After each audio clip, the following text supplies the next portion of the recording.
जम्मू कश्मीर से बड़ी खबर है। बम धमाके की साजिश नाकाम हो गई है। जम्मू कश्मीर के पुंछ में जिंदा बम मिला। सुरक्षा बलों ने बम को डिफ्यूज कर दिया। ये बड़ी खबर देखिए जम्मू कश्मीर से आ रही है, जहां पर बम धमाके की साजिश को नाकाम कर दिया गया है। जम्मू कश्मीर के पुंछ एरिया में ये जिंदा बम जो है वो बरामद किया गया। सुरक्षा बलों ने बम को डिफ्यूज कर दिया है। बम स्क्वाड ने बम को डिफ्यूज किया। ये बड़ी सफलता जो है वो हाथ लगी है। और देखिए लगातार जो है इस तरह से जम्मू कश्मीर को दहलाने की एक कोशिश है। और ये देखिए बम को डिफ्यूज जो किया गया है उसकी तस्वीर हम आपको दिखा रहे हैं। ये जिंदा बम जो है यहाँ पर सुरक्षा बलों को मिला है। सर्च ऑपरेशन लगातार जारी है क्योंकि आतंकियों की तलाश जारी है जिन्होंने पहलगाम हमले को कायराना तरीके से जो है अंजाम दिया था।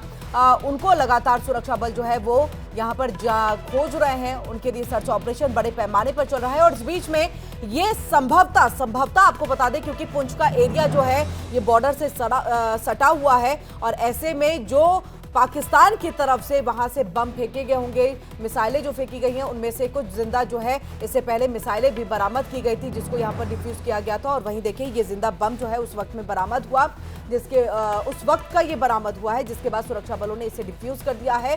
सुरक्षा बलों ने बम को डिफ्यूज किया।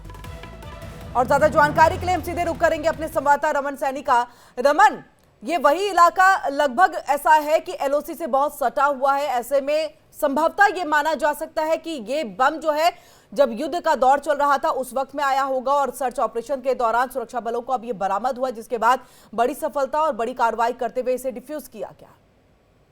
जी हाँ, बिल्कुल। देखिए ये कार्रवाई जो है वो पूरे जम्मू कश्मीर के साथ लगते हुए लाइन ऑफ कंट्रोल के इलाके में और अंतर्राष्ट्रीय सीमा के इलाके में की जा रही है, क्योंकि जिस तरीके से हमने देखा था कि 7 तारीख के बाद पाकिस्तान की तरफ से रिहायशी इलाकों को निशाना बनाते हुए हैवी आर्टिलरी के साथ फायरिंग की गई थी, साथ साथ में मोटार शेल जो है वो दागे गए थे। तो ऐसे में बहुत सारे ऐसे बॉम्ब या शेल जो हैं वो अनएक्सप्लोडेड रह गए थे, यानी कि वो गिरे जरूर थे भारतीय क्षेत्र के अंदर लेकिन फटे नहीं थे। और ऐसे में अब जब रिहायशी इलाकों के अंदर लोग दोबारा अपने घरों का रुख कर रहे हैं तो कहीं ना कहीं ये खतरे का एक सबब बन सकता है। इसीलिए उन सभी इलाकों में जो है वो उन सभी अनएक्सप्लोडेड शेल को तलाश कर बाकायदा विस्फोट किया जा रहा है ताकि वहां पर जो खतरा बना हुआ है उस खतरे को पूरी तरीके से निपटाया जा सके। इससे हमने पहले देखा कि नौशहरा के इलाके में, अखनूर के इलाके में या फिर इंटरनेशनल बॉर्डर का इलाका देखें, अरनिया का इलाका है, कानाचक का इलाका है, इन सभी इलाकों में इस तरीके की कार्रवाई जो है वो पिछले कई दिनों से जो है वो लगातार चल रही है। खासतौर पर 10 तारीख जब से भारत और पाकिस्तान के बीच में सीज फायर हुआ है और 11 तारीख से ये कार्रवाई जो है वो शुरू कर दी थी, क्योंकि अब लोग धीरे धीरे कर अपने घरों में जो लाइन ऑफ कंट्रोल पर या फिर इंटरनेशनल बॉर्डर पर रहते हैं वो अब अपने घरों को वापस आना शुरू हो चुके हैं। क्योंकि पिछले करीबन 10 दिनों से देखें तो शांति का माहौल एक जरूर बना हुआ है पूरे जम्मू कश्मीर के बॉर्डर पर। ऐसे में लोगों के अंदर अब ये थोड़ा विश्वास जग रहा है कि जो सीज फायर हुआ है वो सीज फायर जो है वो थोड़ा मेंटेन रहेगा और इसमें किसी भी तरीके से गोलीबारी जो है वो नहीं होगी। हालांकि डर का माहौल जरूर लोगों के बीच में है क्योंकि पाकिस्तान पर किसी तरीके का भरोसा जो है वो नहीं किया जा सकता है। लेकिन एक अच्छी बात जरूर है बिल्कुल बिल्कुल रमन, लेकिन इस तरह से जिंदा बम का भी मिलना बहुत बड़ी एक चुनौती है अभी सुरक्षा बलों के लिए, क्योंकि आपने जैसे जानकारी भी दी कि देखिए अब सब अपने घर की तरफ लौट रहे हैं और जब घर की तरफ लौट रहे हैं और यही रिहायशी इलाकों को निशाना पाकिस्तान ने बनाया था, ऐसे में कई हो सकता है कुछ और जो बम हैं जो कि वहां पर फटे नहीं हैं, अभी भी जिंदा है। ऐसे में संभवतः जो है कभी अगर कोई अनहोनी घटना हो जाए तो ये एक बड़ी चुनौती है कि जल्द से जल्द जो है लोगों के पहुंचने से पहले इस तरह के बम्स को जो है वो डिफ्यूज किया जा सके।